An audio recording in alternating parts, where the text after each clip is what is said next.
कि तुम अपना ना यही कट कूट का आप गिर दिया और कितने ठाक है, इस चक्कर में मत पड़ो। ये गलत साधनाएं हमारे शर्मंड रखी है नकली गुरुओं ने, नीम हकीमों ने।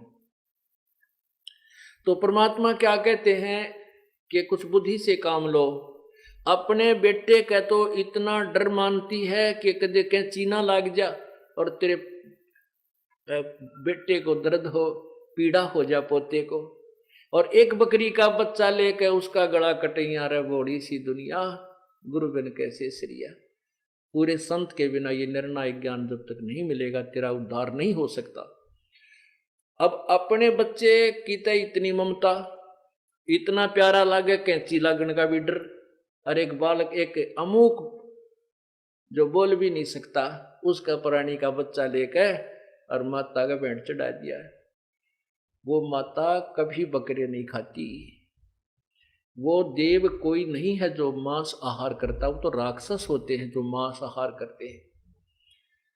वो हमारे इष्ट देव कोई भी देवता मांसाहार नहीं करते। ये हमारे को बहका रखा है उन ज्वाड़ के स्वादुओं ने, जो मर के भूत बन गए।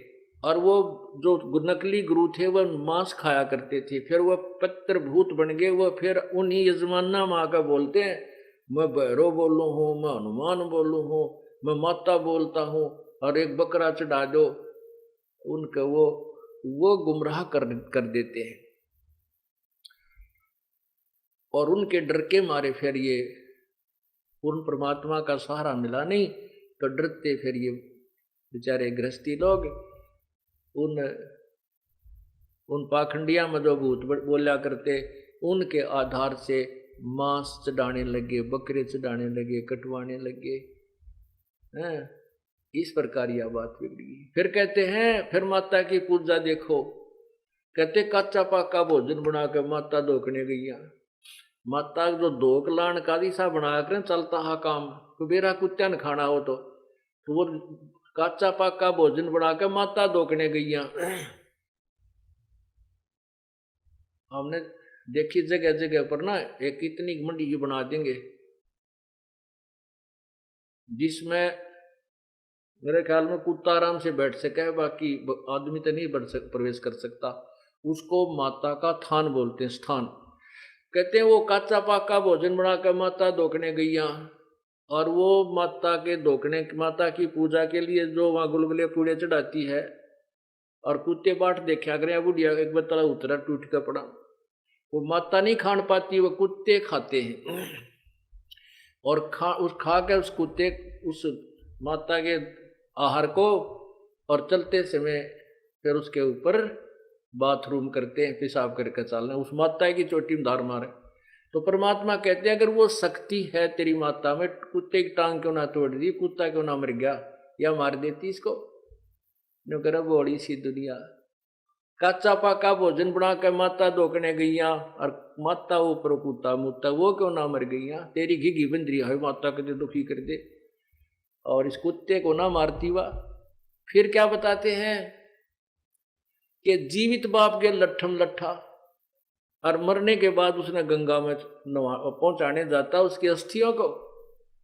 अब परमात्मा ये बताना चाहते हैं कि जब तेरे पिताजी जीवित हैं, माताजी जीवित थे, तो उनकी सेवा करनी चाहिए थी, उनको प्यार देना चाहिए था, जिसके उद्देश्य से उन्होंने पुत्र की परवरिश की थी। अब जीव है जब तो पिता गेला लट्ठम लट्ठा झगड़ा ठानता रहता है, और मरने के बाद उन आडा न ठा कर गंगा में गिरने जाता है। और उस गंगा में गिरने से क्यों डाल कराते हैं कि तेरे पिता की गति हो जाएगी, मोक्ष हो जाएगा। अब ध्यान से सुनना, ये मोक्ष कहां से होने लगा था, काम मोक्ष जाकर छोड़ते हैं ये लोग हमारा, कित मोक्ष करावें। अब एक भक्त नाम ले रहा था, नाम ले रखा था उसने, और उसको मना किया हुआ था भी ना, तो ये फूल फाल ठाने हैं जो कहते हैं ना, अस्थियां उठाकर गंगा में गिरकानी नहीं। अगर उस स्थान को खाली करना आवश्यक है तो उसने उन अस्थियों को, राख को उठाकर नियर बाई को रिवर, नहर चलती है, दरिया है, चलते पानी में वहां पर डाल दियो। कोई किसी की सहयोग की आवश्यकता नहीं, किसी गुरु पीर की।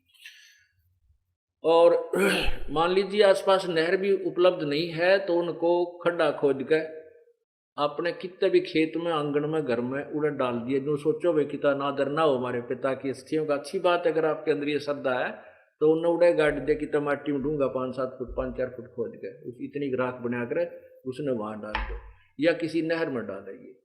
वहां उन ठगों के पास मत जाइए जो आपको गुमराह करते हैं। तेरे पिता की गति गंगा में आने से होगी, यहाँ पर इसकी अस्थियां पहुंचाने में होगी, ये गलत है, ऐसा कुछ नहीं है।